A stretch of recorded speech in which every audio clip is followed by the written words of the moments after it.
How to work well with others. Part 2. 5 benefits of working effectively with others. Teamwork is a wonderful thing. It may take everyone a bit of time to get into the groove. But when that happens, it's beneficial to everyone involved, not to mention a success for the company. Here are a few benefits of working together on the job. Yes, it can be done. Fills voids. Working together typically fills voids. Not everyone has the same skills or education. Teamwork allows people to contribute their separate knowledge to a project or problem as a whole. It also comes in extremely handy when someone is sick. If no one jumps in to do that person's job, everything could come to a standstill until the employee feels well enough to return to work. Companies lose business when they are functioning at less than 100%. Promotes healthy competition. There's absolutely nothing wrong with a little bit of healthy competition in the workplace. This often leads to increased productivity, which is always encouraged. It's also an excellent motivator. Many times, when co-workers see their peers doing an excellent job, they want to do all they can to match, or even outdo, the performance. Fosters conflict resolution. No matter how well you and your teammates work together as a group, there's always the chance of conflicts popping up now and again. There's no set-in-stone guarantee to avoid them completely. This is partly due to the fact that employees come from different backgrounds and have different styles of doing things. It's what makes the world and the workplace environment so interesting. When conflicts present themselves, your team is then forced to come up with a resolution that best fits the situation. This is a very good skill to have under your belt, especially for those interested in future promotion opportunities. Inspires risk-taking. You may not think that risk-taking is something that should be attempted on the job. However, there is such a thing as healthy risk-taking. Think of it like this. If you were working on a project by yourself and that project somehow failed, you would be responsible for the failure in its entirety. On the other hand, if you're working as a team, your co-workers not only share ideas, they also share in the success or failure of the end result. In essence, teamwork gives everyone in the group the freedom to safely think outside of the box and really brainstorm new possibilities. Boosts efficiency. The more effectively a team of employees work together, the more work they'll be able to get done. Of course, having more people means being able to put forth more effort. But a large team may actually get in each other's way if they are not working together effectively.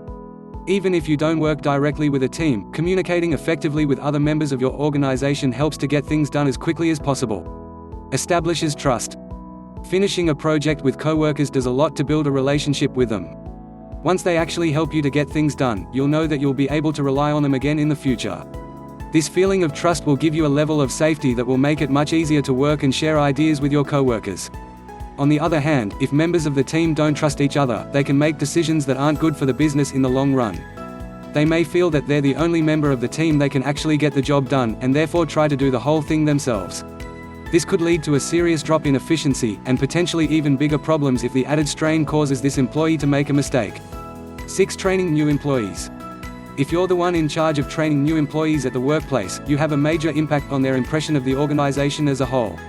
If your training is effective, and you're there to assist as they need it, they'll see the company as helpful and a good place to work. But if you don't provide them with the help they need, they aren't likely to build a positive relationship with the company. Here are a few things to keep in mind while training a new employee. Focus on building strengths.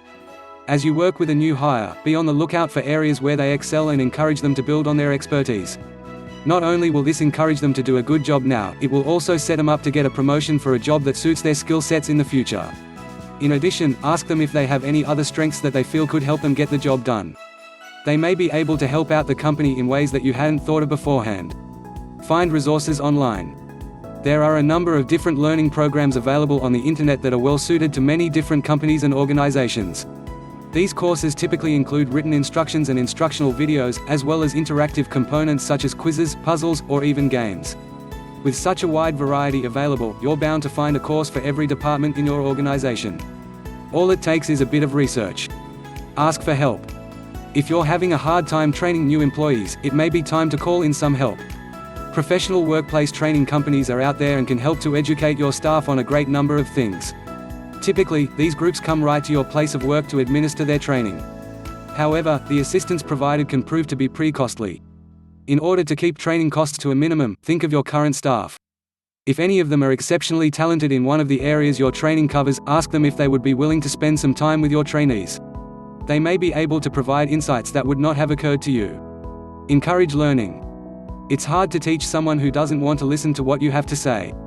And, if your new employees aren't enthused about their new job, it can be difficult to train them on doing things effectively. It's important that you spark an interest in your trainee to learn about their job, rather than simply tell them what to do. Make sure that they know that there's nothing wrong with asking questions, even if it's less about their job and more about the company as a whole. The more motivated they are to learn, the more their performance will improve as time goes on. Give them something to accomplish.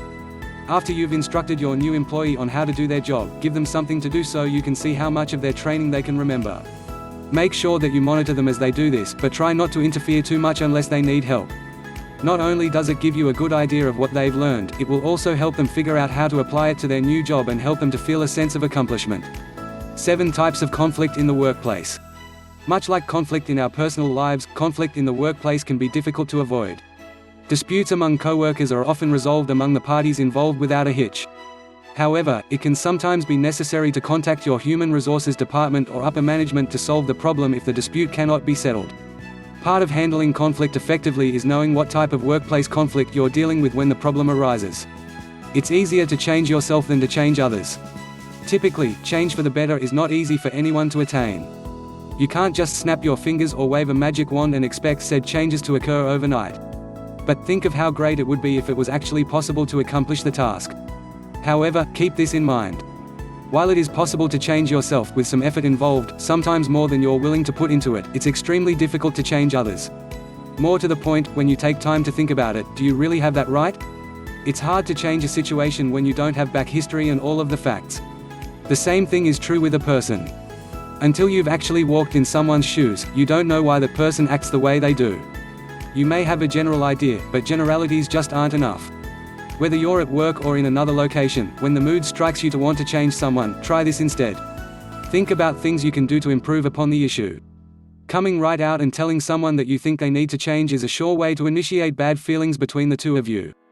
Honestly, how would you feel if the tables were turned and someone was telling you that you need to alter the way you do things? A good example of this relates to time management. You notice one of your coworkers is finding it difficult to stay on schedule in regards to completing a project. Instead of going to your manager with a complaint, why not ask the boss if there's some way that you can help the individual stay on track? You might even learn something new in the process. If someone wants to change and asks for your help, it's a completely different matter. Doing all you can to assist them will help to ensure the transformation they hope to achieve. Sometimes, all the individual needs is a push in the right direction. Look at it this way, they'd probably do the same for you. When to call in the boss. Many interpersonal conflicts at work can be solved without getting management involved. Your coworkers are adults, and you should be able to work out a reasonable outcome to any dispute you may have. While it is a good idea to keep your boss informed on what's going on between you and your coworkers, going to them with every issue may lead your fellow employees to believe that you aren't willing to listen to their side of the story. However, if neither of you want to budge on the issue, it may be a good idea to get a supervisor or HR representative to mediate the conflict for you. Set up a time when you can all meet to work out the issue. With a neutral party involved to hear both sides of the story, they may be more inclined to curb whatever behavior was causing a problem. 8 jobs for introverts. If you happen to be an introvert, you can still take advantage of the guidance provided in this report. You just won't have to rely on it as frequently. If you're the shy type, consider applying for the following type of jobs. If you don't find one right away, don't give up. They are out there. Animal care.